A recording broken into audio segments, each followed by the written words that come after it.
I want to have the privilege to introduce my loving daughter, Deanna Mann.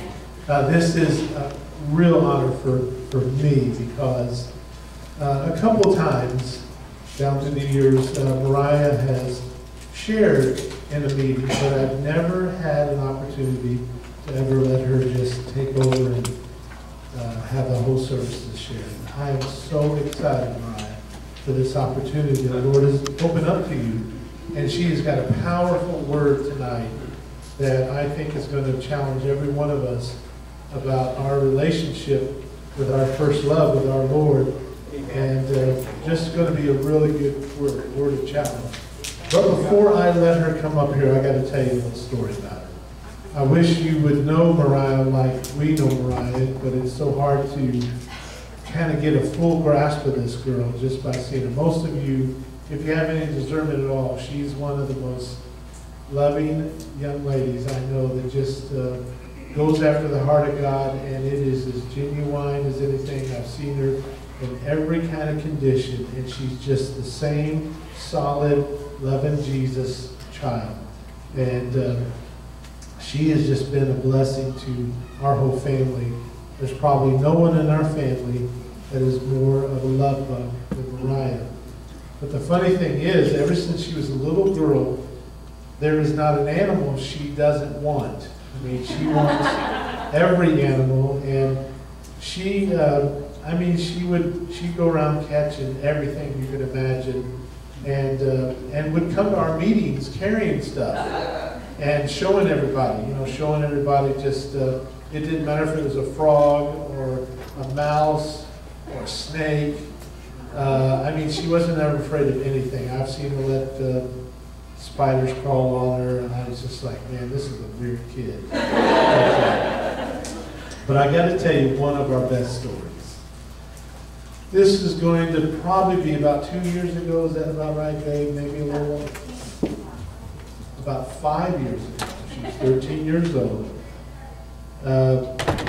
We are down at the barn, which is kind of an office that we converted just about 100 yards from the house. And Moriah calls me up and says, Dad.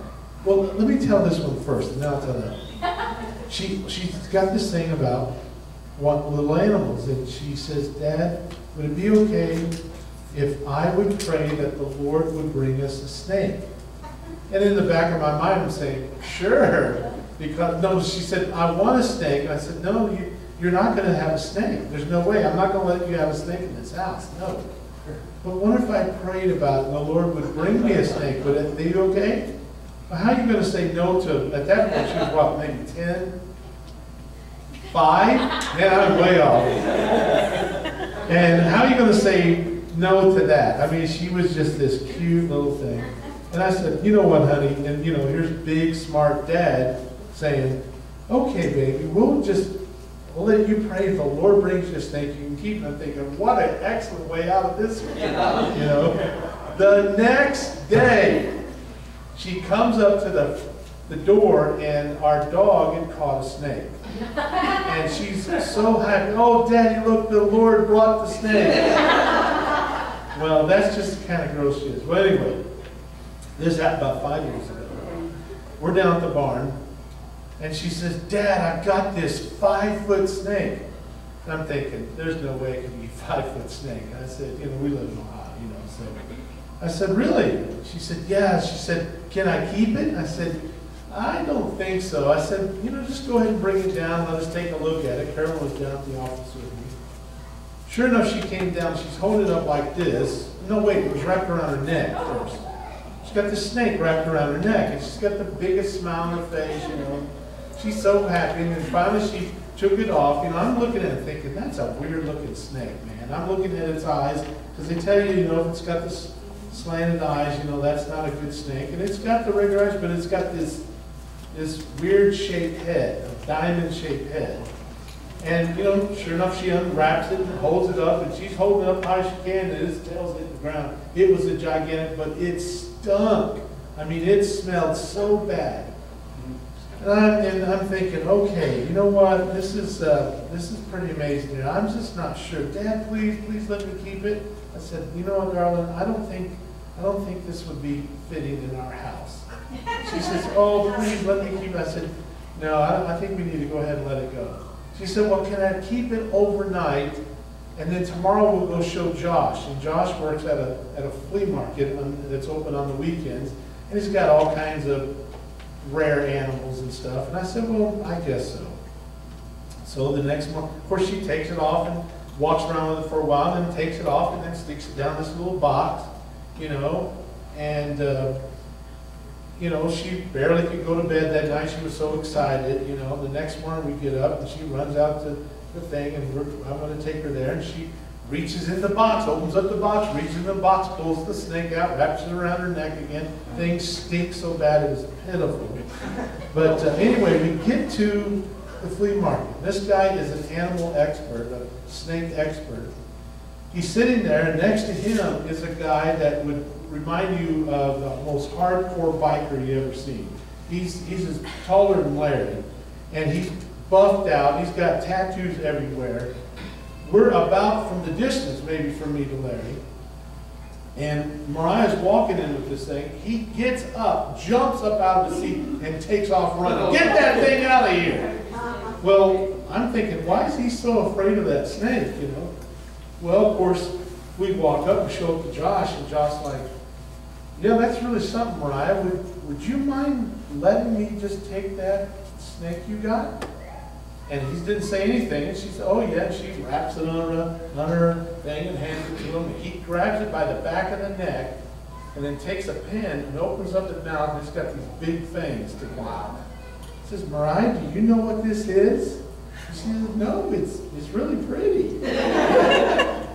Well, this is a water mosquito. This is a very, very poisonous snake. And so anyway, all of a sudden, it dawned on me, my daughter is a snake handler that's talked about in Mark 16. I've been trying to raise her right. She's got off into this cult movement. And Josh looked at me and he says, do you have any idea how dangerous of a snake this is? I said, no, I didn't know what kind it was. He says, John, he says, when they get mad, they start stinking really bad. And I said, you got to be kidding. He said, no. He said, this snake was stinking. He said, that's because they're a vicious snake. They'll come after you. And you're saying, right, Larry, you know about this stuff. I'm telling you, this is my daughter, okay? This is the girl that we're going to hear from tonight. But, you know, I said all that to say this.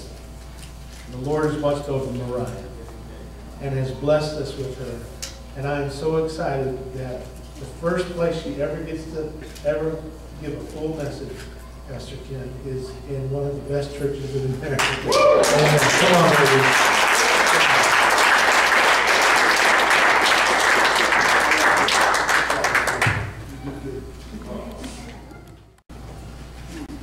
Well, that is truly a story. It's real. But he didn't say, after that happened, I came back filled like, whoa, I'm Jim Gordon! I have this poisonous snake and I'm still alive! You know, but that was the hand of the Lord. He really, he closed him out with that snake. He really did. He took care of me.